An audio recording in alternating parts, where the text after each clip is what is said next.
하나님 말씀 누가복음 22장 14절부터 20절까지 말씀입니다. 누가복음 22장 14절부터 20절까지 말씀 한 절씩 교독하겠습니다.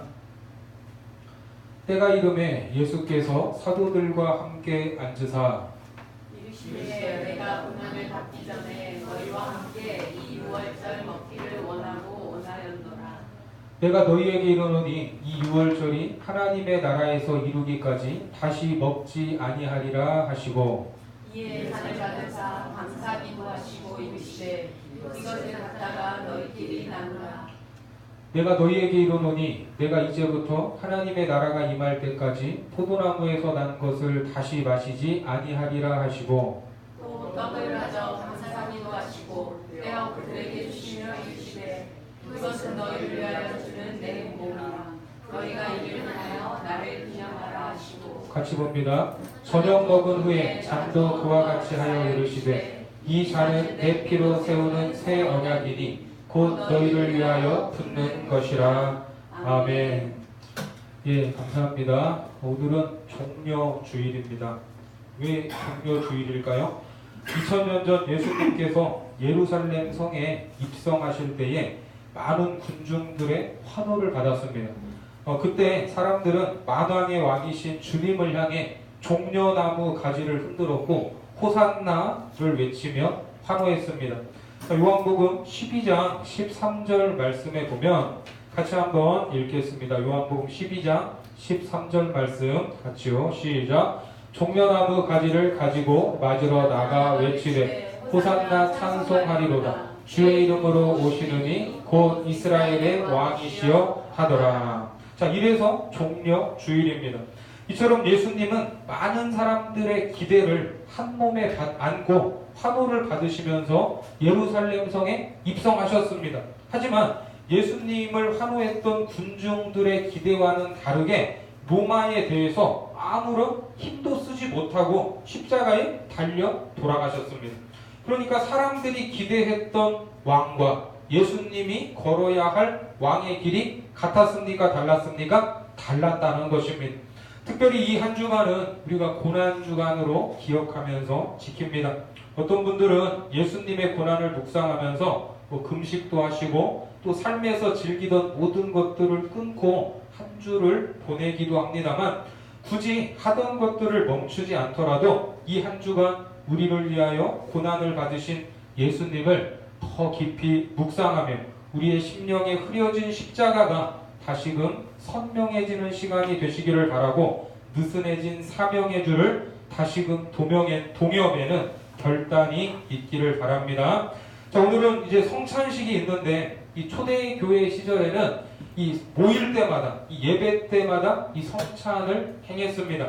우리는 1년에 한 서너 번 정도만 진행을 하지만 이게 중요하지 않아서 줄인 건 아닌데 이제 많은 분들이 성찬에 담겨진 의미와 내용에 대해서 이렇게 잘 모른다는 그런 생각이 들기도 합니다. 그냥 하나의 어떤 좀 경건한 종교 의식으로만 이해를 하고 행하고 있지는 않은가 하는 생각이 들기도 합니다. 자, 그래서 오늘 말씀을 통해서 성찬의 의미와 성찬이 주는 은혜가 무엇인가를 같이 확인해 보도록 하겠습니다. 자, 그러면 제가 질문을 하나 드릴게요. 성찬식은 누가 제정을 하셨죠? 성찬식은 누가 만들었어요?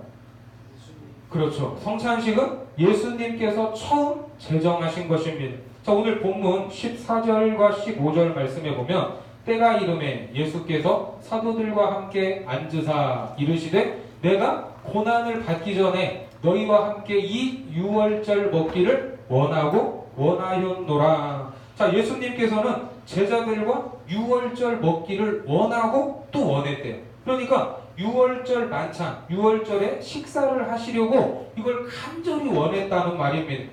자, 예수님이 왜 이런 말씀을 하시는가? 자, 그 배경이 있습니다. 자, 말 그대로 오늘 메시지의 제목처럼 성찬은 뭐예요? 성찬은 식사입니다. 그냥 쉽게 말하면 밥 한 끼 먹는 거예요.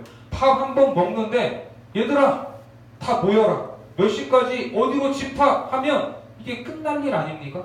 그러면 다 모여서 밥 먹을 수 있잖아요. 그런데 예수님 당시 이 말씀을 하실 때는 그런 여유조차 없었습니다.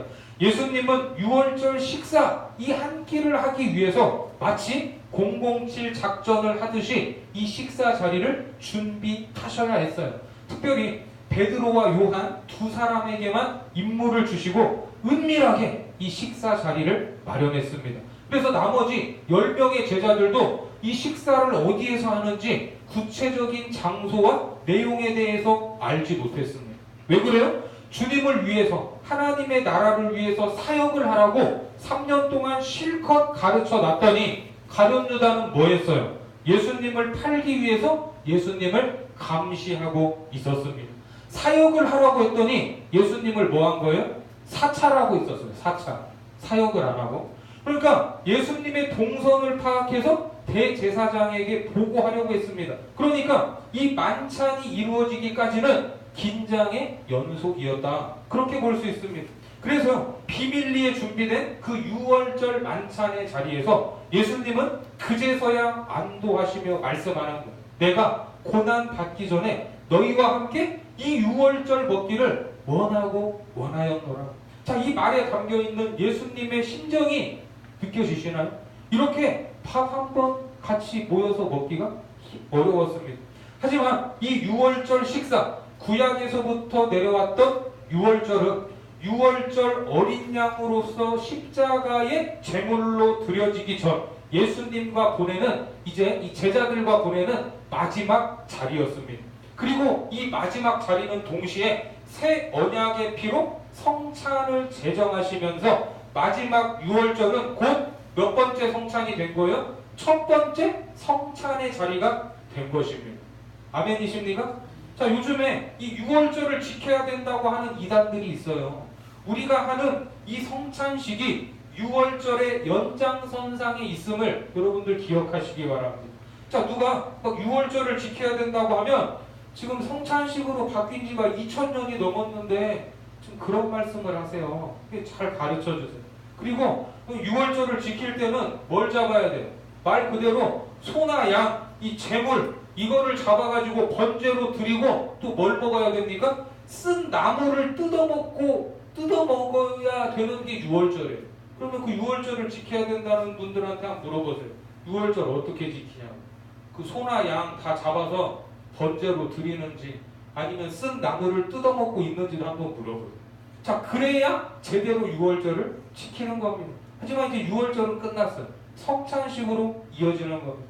그렇게 6월절에서 성찬식으로 바뀌는데 그 모범이 오늘 본문에 나오는 대로 우리가 잘 알고 있는 절차와 방법으로 진행되고 있습니다.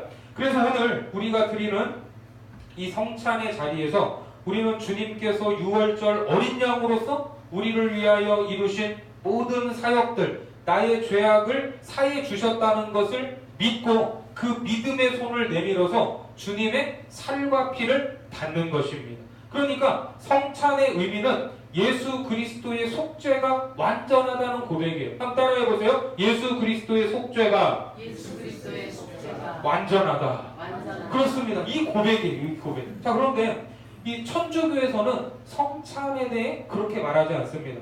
우리가 잘 알듯이 천주교는 이제 매주 우리는 이제 예배라고 하는데 천주교에서는 뭐라고 하죠? 미사라고 하죠. 미사. 자, 이제 미사라고 하는데 이 미사 때마다 성찬을 합니다. 저는 따로 천주교 성당에 가본 적은 없지만 이제 논산에 있는 육군훈련소에서 근무할 때 종교 행사, 인솔차, 천주교 성당에 한 서너 번 정도 간 적이 있습니다. 그래서 이제 미사가 어떻게 진행이 되는지 이제 본 적이 있는데 오늘은 특별히 이제 이 성찬에 관련된 요리문답을 우리가 한번 살펴봤으면 좋겠어요. 하이델베르크 요리문답 80문입니다. 제가 문을 한번 읽어볼게요. 이게 먼저 질문하는 거예요. 80문에 보면 주의 만찬과 로마교회의 미사는 어떻게 다릅니까? 이 로마교회는 천주교예요.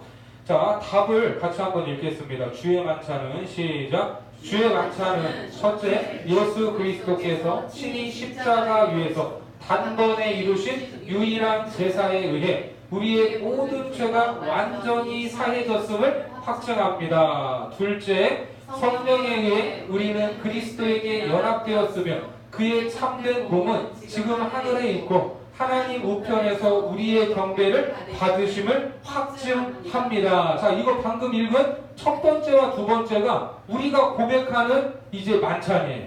예, 성찬이에요. 자, 그런데 미사는 뭐라고 합니까? 시작. 그러나 미사는 첫째, 그리스도가 산 자들이나 죽은 자들을 위해서 사제들에 의해 지금도 매일 드려지지 않으면 그리스도의 고난에 의해서는 그들의 죄사함을 받지 못한다고 가르칩니다. 둘째, 그리스도는 떡과 포도주의 형체 속에서 몸으로 존재하기 때문에 그 속에서 경배를 받아야 한다고 가르칩니다. 자, 이게 무슨 말인지 헷갈리시죠? 자, 이제 이 로마 교회는 천주교인데 이 천주교는 예배를 미사라고 했죠. 미사. 영어로 메스예요. 메스. M-A-S-S인데 자, 이게 넓은 의미로는 미사도 예배라는 뜻으로 사용되고 있습니다. 우리가 크리스마스 할 때 그 마스 이게 미사예요. 미사. 예배라는 뜻입니다.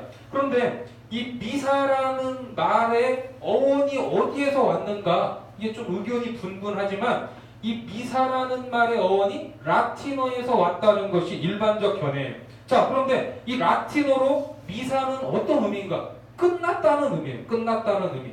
실제 초기 교회, 초기 교회에서 예배가 끝나면, 그러니까 이제 설교가 강론이 끝나면 어린 아이들이나 기초 교리 공부를 하는 사람들은 예배당 밖으로 보냈습니다. 그러니까 제 설교가 끝나면 애들은 뭐 하라고요? 자, 애들은 가. 나가서 교리 공부해라. 그리고 초신자도 나가서 공부하세요. 자, 이거를 라틴어로 하면 이테미사 에스트라고 했어요. 그래서 다 끝났다는 말이에요. 자, 예배가. 자, 우리도 이제 이따가 이제 성찬을 하지만 성찬에는 누구나 다 참여하는 게 아니라 세례 받으신 분들만 참여를 하죠. 그렇죠. 세례 받으신 분들. 그러니까 다 끝났습니다. 돌아가십시오 하고 이제 나머지 애들은 밖으로 보내고 초신자도 밖으로 보내고 나머지 사람들만 앉아서 뭐를 한 거예요? 성찬에 참여를 했던 거예요. 그러니까 이제 뭐 미사라는 단어가 무슨 뭐 큰 의미가 있는 건 아니지만 이제 미사라는 이름으로 진행된 의식, 그 의식이 문제가 되는 거예요. 뭐가 문제인가? 천주교에서는 이제 신부, 이 사제가 떡과 포도주를 높이 들고서 축성을 합니다. 축성은 뭐냐면 신성한 용도에 쓸 물건이나 사람을 거룩한 것으로 만들기 위해서 천주교 이 사제들이 축복하고 기도하는 게 축성이에요. 그래서 이제 떡과 포도주를 이제 축성을 하면서 이거를 막 이렇게 들고 하면은 이제 떡과 포도주가 뭘로 바뀐다고 말해요? 예수님의 몸과 피로 바뀐다고 설명을 합니다. 자, 이거를 뭐라고 해요? 예전에 학교 다닐 때 아마 배웠을 거예요. 이걸 화채설이라고 해요. 화채설. 이게 실제로 예수님의 몸과 피로 변한다고 그렇게 이제 주장을 해요. 자, 그래서 그렇게 주님의 몸으로 바뀐 떡을 이제 앞뒤로 흔들어서 하나님께 드리는 표시를 합니다. 자, 이때 신부는 예수님의 몸과 피를 하나님께 드려야만 거기에 참여하는 사람들이 죄사함을 받는다고 가르치는 거예요. 네? 자, 지금 순서가 이해가 되세요? 자, 우리가 죄사함을 받아서 성찬에 참여하는 거예요? 죄사함을 받기 위해서 성찬에 참여하는 거예요? 그렇죠. 우리는 이미 죄사함을 받았습니다. 그런데 그 성찬에 참여해야 죄사함을 받을 수 있다. 이렇게 말을 하는 거예요. 이게 말이 완전히 다른 거죠. 그러니까 이해가 되세요? 지금 천주교에서 그렇게 말을 합니다. 자, 그런데 이것이 강조가 되면 어떤 결과가 나오냐면 예수님께서 우리를 위해 돌아가신 것을 믿는 것보다 신부, 이 사제의 축성과 하나님께 드리는 것을 더 중요시 이제 여기게 되는 거예요. 그래서 이 화채설을 주장하는 사람들은 예수님께서 떡과 포도주의 형체 속에 계신다고 믿기 때문에 이것을 신성하게 여길 수밖에 없고 그것이 예수님의 몸이기 때문에 땅에 떨어지면 돼요, 안 돼요?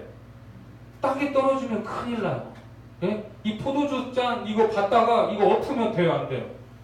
엎으면 난리 나요. 왜? 이게 예수님의 피니까.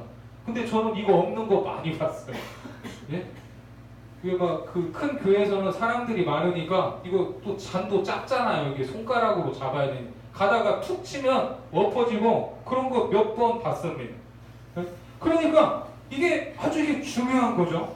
그래서 한 줄로 서서 앞으로 나가면 신부가 입에다가 뭘 넣어주죠. 그 혹시 뭐 그런 장면 보신 적 있으세요?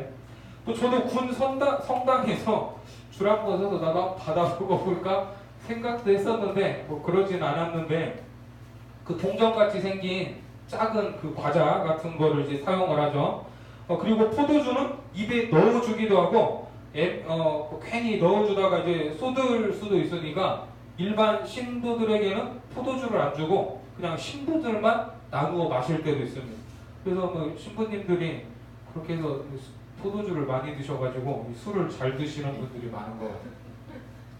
자, 이러한 화채설은 처음에는 좋은 의도로 이제 사람들을 쉽게 가르치기 위한 방법으로 사실 시작이 됐어요.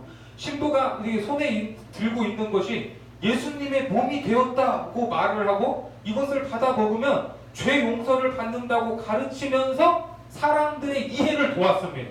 자, 좀 더 생생하고 이게 그 실질적인 교육이잖아요. 그렇게 가르치기 위한 좋은 동기가 있었기 때문에 이게 인간적인 관점으로 보면 이렇게 이해 못할 일도 아닙니다만 예수님의 속죄에 대해서 길게 이제 설명하는 것보다 이 시청각 교육으로 이 떡은 예수님의 몸이 되었다. 이것을 먹으면 너희의 죄가 용서함을 받는다. 이렇게 말을 하면 너무나 쉽잖아요. 피부에 와닿기도 하고 내가 먹으면 실제 먹었고 그럼 내가 용서받았구나. 이게 실감이 날 거 아닙니까? 그리고 죄사함을 받는다고 하는데 이게 얼마나 더 경건한 자리가 되겠습니까? 더 진지한 자리가 되고. 자, 그렇다면 생각을 해보세요. 성찬이 죄사함을 받은 자들이 기쁨으로 참여하는 것이 아니라 죄사함을 받기 위한 자리라면 이게 만찬이 될 수 있습니까? 없습니까? 만찬이 될 수가 없는 것입니다. 만찬이 아닌 속죄의 제사를 드리는 것과 같은 개념이 되는 거예요. 성찬이. 그러니까 좋게 보면 좋게 볼 수도 있지만 이거는 성경적이지 않습니다. 성경적이지 않아요. 그 어르신들 막 이 떡을 받거나 잔을 받으면 막 오만 인상을 쓰고 있어요. 오만 인상. 그렇게 눈을 감고 옆에 가도 눈도 안 뜨고 막 그렇게 오만 인상 쓰면서 기도하고 계시는데 저는 제발 그러지 마시라고. 이거는 기쁨으로 받는 거라고. 그렇게 인상 쓰면서 받는 떡과 포도주가 아니라고. 제가 그렇게 말을 해도 이제 너무나 이거를 그냥 해가지고 그런 경우가 그게 부작용인 거예요. 이게 마치 속죄의 제사처럼 내 죄를 용서받는 자리여서 너무나 죄송해가지고 이거를 그냥 오만 인상을 쓰고 받는데 그렇게 받는 게 아니에요. 성찬. 이거 어떻게 받는 거예요? 기쁨으로 참여하는 것입니다. 믿습니까? 아멘. 기쁨으로 참여하시면 됩니다. 그래서 예수님의 속죄는 이미 영원한 거예요. 우리는 죄사함을 받았기 때문에 성찬에 참여하는 것입니다. 아멘이시죠? 자, 히브리서 9장 12절 말씀 같이 읽겠습니다. 시작. 염소와 송아지의 피로 하지 아니하고 오직 자기의 피로 영원한 속죄를 이루사 단번에 성소에 들어가셨느니라. 그렇습니다. 자, 그래서 이제 이 천주교의 성찬은 예수님의 십자가를 대놓고 부인하는 건 아니지만 거기에다가 이제 살짝 뭔가를 더했지만 더하는 게 잘못이에요. 요즘에 그 길가온의 양식에서 갈라디아서를 보고 있지만 갈라디아서도 왜 썼어요? 인간의 행위를 예수님의 복음에다가 조금 더 보태면 이게 더 좋지 않을까? 할례 받아야 된다고 하고 율법을 지켜야 된다고 하면서 복음에다가 뭔가를 더하는 게 그것이 큰 문제여서 갈라디아서가 보내진 것입니다. 그래서 예수님이 십자가에 위에서 이루신 것이 부족해요? 부족하지 않아요? 부족하지 않아요. 그러면 거기에다가 인간의 행위를 조금 더 보태면 그게 더 좋아질까요? 아니에요. 완전히 다 망가져버리는, 복음이 망가져버리는. 자, 그래서 그런 의미입니다. 사람이 주님의 십자가에 무엇인가를 더해야 된다고 생각하면 그 은혜로 말미암아 구원을 받는 것이 아니라는 말이 됩니다. 구원에 대한 것을 주님의 손에서 사람에게로 옮기는 결과를 가져오게 되는데, 그래서 요리문답에서 우리가 방금 읽은 요리문답에서 아주 강한 어조로 말하는 거예요. 아까 뭐라고 말했죠? 80문의 마지막 문답을 보면 그러므로 미사라는 것은 근본적으로 예수 그리스도의 단번의 제사와 고난을 뭐하는 거예요? 부인하는 것이며 인간의 행위를 더했기 때문에 저주받은 우상 숭배라고 이렇게 강하게 말하고 있습니다. 예수님께서는 구속의 일을 다 이루시고 하늘 보좌 우편에 앉아 계시는데 떡과 포도주가 예수님의 진짜 몸이고 진짜 피로 변했다고 하면서 그것들을 높이기 때문에 개혁교회, 개신교회 우리는 그것을 저주받을 우상숭배다 이렇게 단호하게 말하는 것입니다. 그래서 우리 개신교회가 천주교에서 이제 종교개혁을 통해 나오긴 했지만 이런 내용들은 절대로 타협할 수 없는 거예요. 우상숭배와 관련된 거기 때문에. 그래서 여러분들 어떤 내용인지 좀 이렇게 기억을 하시고 이해하시기를 바랍니다. 자, 우리가 10계명을 통해서 우상숭배의 개념을 말하는 2계명을 이제 알고 있는데 간단히 말해서 우상숭배는 뭡니까? 피조물을 창조주처럼 섬기는 게 우상숭배. 분명히 이 앞에 이제 놓여있는 이 빵과 포도주는 피조물이에요, 피조물이 아니에요. 빵과 포도주는 피조물이죠.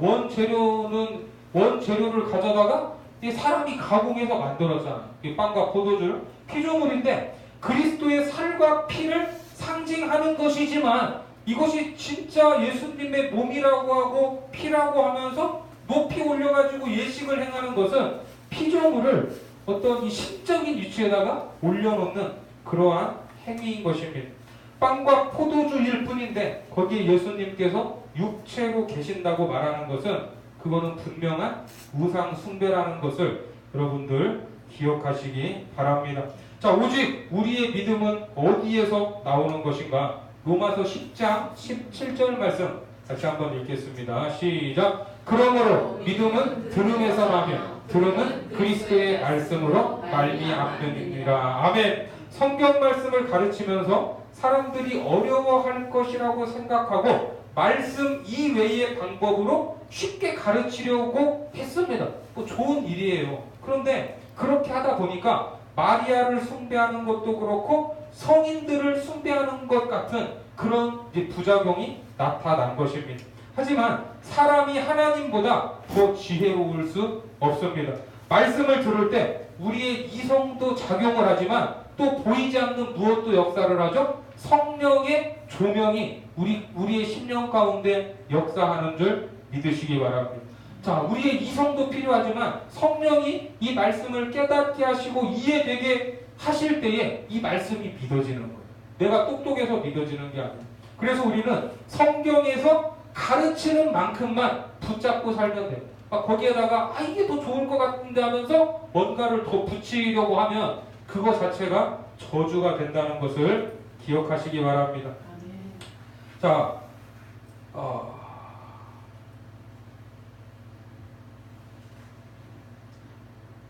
오늘 이 성찬에 대한 이 한 가지 여러 가지 개념이 있지만 한 가지 개념을 우리가 알아봤습니다. 십자가에서 단번에 이루신 예수 그리스도의 구속의 사건을 여러분들 믿으시면서 그 사실을 확증하는 자리가 이 성찬이다 하는 걸 기억하시고 성찬은 기쁨의 자리, 감격의 자리라는 것 그리고 우리가 정말 그 죄 사함을 받은 존재로서 이 기쁨과 감격에 참여한다는 것을 믿으시기 바랍니다. 그래서 오늘 성찬에 참여할 때 나를 위해 고난받으시고 죽으신 예수 그리스도를 기념하시고 다시 한번 우리 심령에 십자가가 선명히 새겨지고 그 십자가의 능력으로 승리하는 거룩한 하나님의 백성들 되시기를 주님의 이름으로 축원합니다. 기도하겠습니다. 하나님, 2000년 전 아들 예수 그리스도를 이 땅에 보내주시고 인류가 스스로 해결할 수 없는 죄악의 문제들을 영원히 해결해 주심을 감사합니다. 이제는 죄의 종이 아니요 하나님의 자녀라는 것을 믿고 고백하오니 날마다 그 은혜 안에 살게 하여 주옵소서. 이 한 주간도 주님의 고난에 동참하는 마음으로 살게 하시고 그 십자가가 우리 심령에 깊이 새겨지도록 인도하여 주옵소서.